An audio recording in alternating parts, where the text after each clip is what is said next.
Assalamualaikum warahmatullahi wabarakatuh.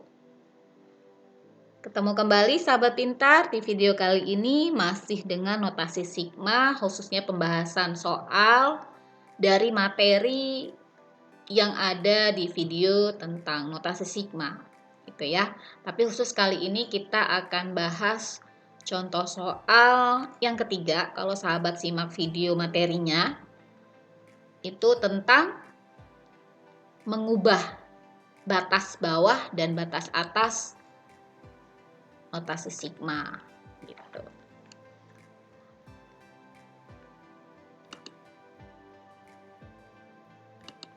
Kita mulai ya. Bagaimana sih cara mengubah batas bawah dan batas atas notasi sigma?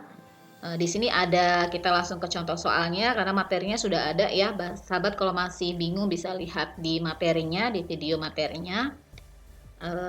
Nyatakan operasi notasi sigma berikut dalam satu notasi sigma.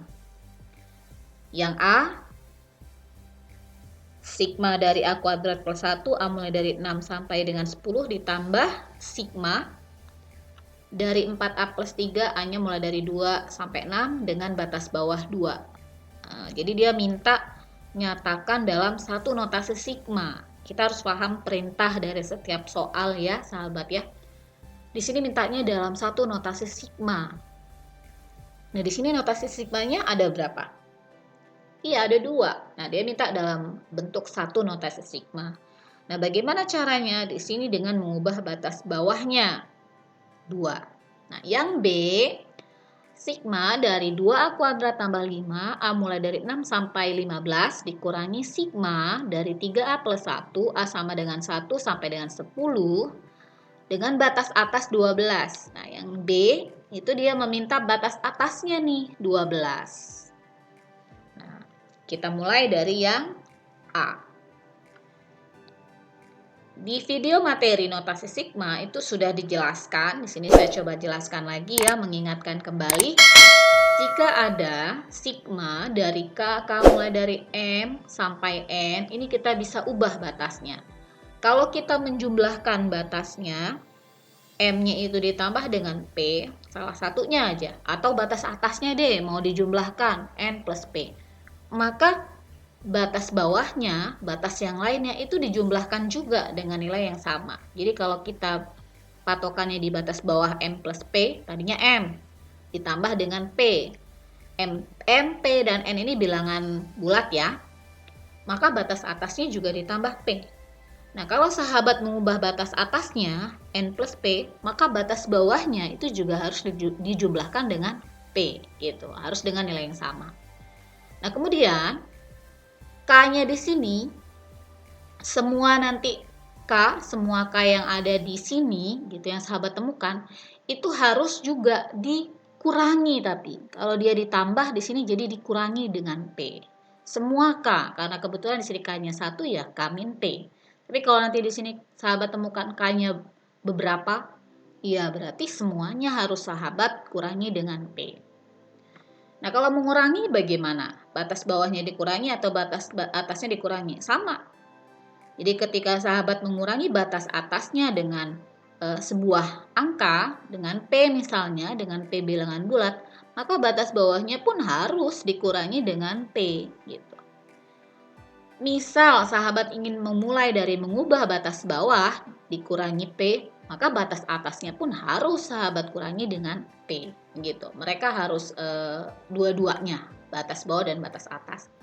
Nah sama seperti penjumlahan tadi, semua K yang ada di sigma ini tadi itu harus sahabat jumlahkan. Jadi kalau kurangi maka di sini jumlahkan dengan P. Nah itu aturan atau sifat notasi sigma jika sahabat ingin mengubah batas bawah atau batas atas dari sebuah notasi sigma.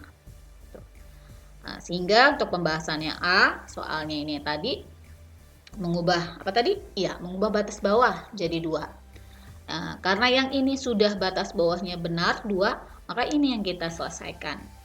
Kita ubah batasnya kita yang kiri, notasi sigma yang kiri. Nah, agar batas bawahnya menjadi 2, maka sahabat harus mengurangi atau menjumlahkan. Iya, betul, mengurangi. Mengurangi dengan 4. 6 kurang 4 kan 2 ya? Ya. Karena kita sudah mengurangi si batas bawah dengan 4, maka batas atas itu sahabat harus ingat juga kurangkan dengan si 4 ini juga.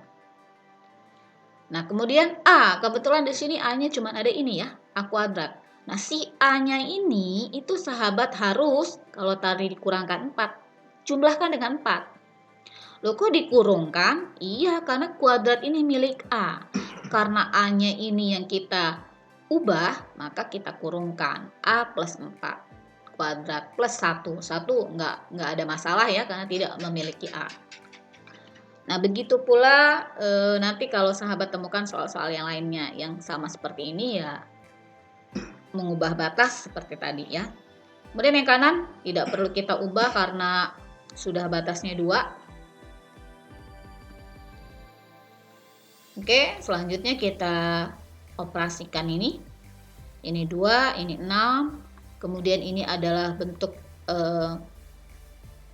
mengkuadratkan ya. Kalau sahabat ingat segitiga Pascal, jadi kalau ada A plus B kuadrat itu adalah A kuadrat plus 2AB plus B kuadrat. Jadi A kuadrat plus 8A plus 16, ini plus 1. 16 tambah 1 bisa kita jumlahkan jadi plus 17. Nah, ini yang sesuai dengan perintah tadi ya, mengubah menjadi satu notasi sigma. Karena ternyata sigmanya ini batas bawah dan batas atasnya sama. Sehingga bisa kita jadikan 1. Ya, ini karena tandanya jumlah, berarti ini kita jumlahkan dengan ini. Nah, kalau ini tidak harus jumlah ya, tergantung nanti di soal. Kalau di soalnya jumlah ini ya, ini jumlah. Kalau di sini nanti dikurang, ya dikurang gitu. Sehingga yang bisa dijumlahkan, A kuadratnya tidak ada teman di sini ya. 8A tambah 4A jadi 12A, 17 tambah 3, 20. Nah, ini sudah bentuknya sesuai perintah. Jadi satu notasi sigma dengan batas bawah 2. Bagaimana dengan yang B? Sama saja, hanya tadi perintahnya iya, mengubah batas atasnya menjadi 12. Oke, kita tutup dulu ya. Nah, kita teliti, coba kita lihat sahabat ya. Ternyata udah ada belum yang 12? Oh, belum. Berarti kita harus menyelesaikan dua-duanya. Nah, kalau ini 15, agar jadi 12 harus sahabat apakan? Oke, tepat sekali. Harus sahabat kurangkan 3. Nah, kalau atas nih, yang kanan nih. Agar jadi 12 harus sahabat apakan? Iya, betul. Harus sahabat jumlahkan dengan 2. Nah, karena kita ubah batas atasnya, yang ini tadi kurangi dengan 3, maka batas bawahnya harus sahabat kurangi juga dengan 3. Karena ini juga sahabat tadi sudah menjumlahkan dengan 2, maka di bawah batas bawahnya harus jumlahkan dengan 2. Nah, kemudian tadi ini, aturan yang berikutnya apa? Iya, semua A yang ada di sini, kebetulan sini A-nya 1 ya, harus sahabat jumlahkan atau kurangkan? Iya, kurangkan. Karena tadi kita ini jumlah, jadi di sini kurangkan. Kurangkan dengan 2. Yang ini? Iya, harus kita kurangkan. Nah, ini. Jadi ini tadi tambah 3, yang ini jadi kurang 2. Ya, kelihatan ya perbedaannya ya, sahabat ya. Ya, kalau dia mengubah batas bawah, batas atasnya dengan menjumlah, maka di sininya mengurang. Kalau mengubah batas bawah dan batas atasnya dengan murang, maka di sininya menjumlah. Oke, tepat sekali. Kita lakukan operasi seperti ini. Ini kita kuadratkan. Hasilnya ini. Kemudian dia memiliki sifat asosiatif ya. Kita kalikan, ini juga kita kalikan. Ketemunya ini.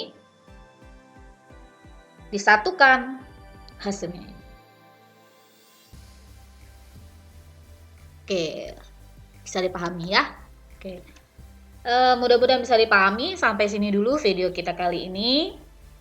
Jika ada yang mau ditanyakan, bisa ditulis di kolom komentar.